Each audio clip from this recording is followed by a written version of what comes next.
میرے حبیب کریم سید عالم صلی اللہ علیہ وسلم نے فرمایا، اللہ کریم نے بندے کو، مخلوق کو پیدا کرنے سے پہلے جو تحریر سب سے پہلے لکھی تھی نا، اللہ نے اپنے پاس جو جملے سب سے پہلے لکھے تھے بندے بنانے سے بھی پہلے، وہ فکر یہ تھے کہ ان رحمتی سبقت اعلی غضبی، رب کریم نے لکھا تھا بے شک میری رحمت زیادہ ہے، میرا غضب زیادہ نہیں ہے۔ اس نے لکھا تھا کہ میری رحمت ہمیشہ میرے غضب پر غالب رہے گی، غلبہ رحمت کا ہے۔ سنیں بڑی پیاری حدیث، بڑی خوبصورت حدیث، کنز المال میں دیگر کتب احادیث میں ہے۔ حضرت ابو ہریرہ رضی اللہ تعالیٰ عنہ فرماتے ایک بابا جی نبی پاک کی بارگاہ میں آئے،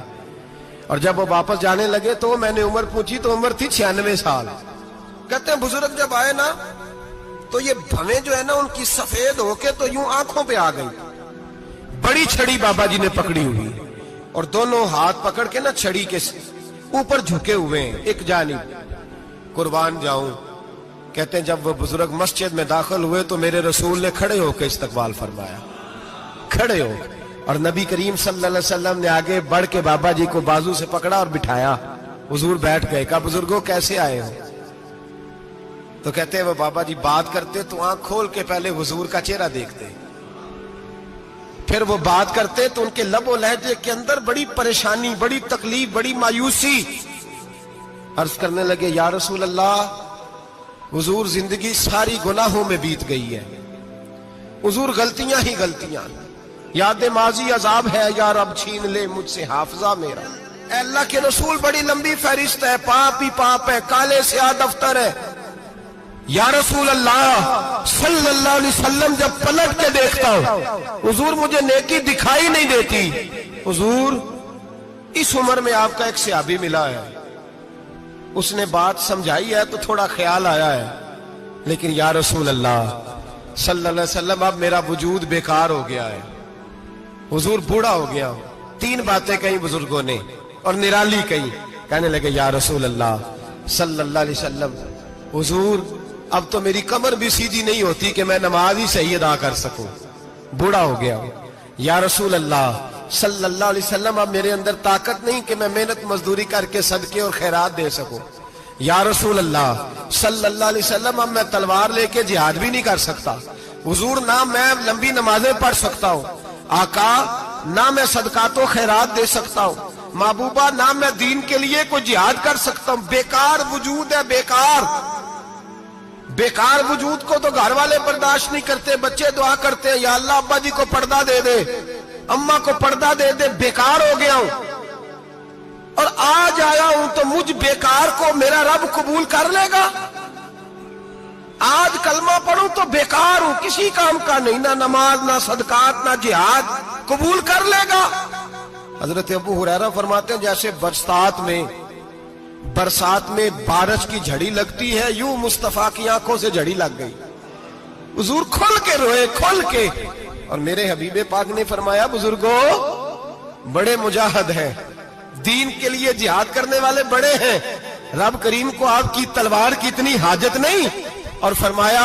اس کے خزانے کوئی خالی تو نہیں کہ آپ ہی گویا صدقہ دیں گے تو بھرے جائیں گے، اور فرمایا پھر رب کریم کی شان میں اضافہ نہیں کرتی عبادتیں، وہ تو بندے کو نفع دیتی ہیں۔ میں بزرگوں نہ آپ جہاد کریں، نہ آپ صدقات دیں، لا لمبی نمازیں پڑھیں، آپ صدق دل سے آ جائیں، اللہ کے رسول کا وعدہ ہے رب آپ کو بغیر حساب کتاب جنت عطا فرما دے گا۔ آنا تو شرط ہے کہ نہیں؟ آئیں تو صحیح، نہ پہنچے تو صحیح، آ جائیں، اس کو نہیں عادت صدقات و خیرات کی، جہاد کی، تبلیغ، آئے تو صحیح نا۔ ان العبد اذا اعترف ثم تاب تاب اللہ علیہ۔ میرے حبیب نے فرمایا بندہ جب رو کے کہتا ہے نا یا اللہ غلطی ہو گئی معاف کر دے، فرمایا میرا مالک اسے فوراً ہی معاف فرما دیتا ہے۔ تو آ تو صحیح، تو آتا ہی نہیں، تو آ ہی نہیں رہا، تو گھر میں بیٹھا ہوا ہے، تو سویا ہوا ہے، تو دکانداری کر رہا ہے، تو پیسے گن رہا ہے، تو آیا ہی نہیں، آ تو صحیح۔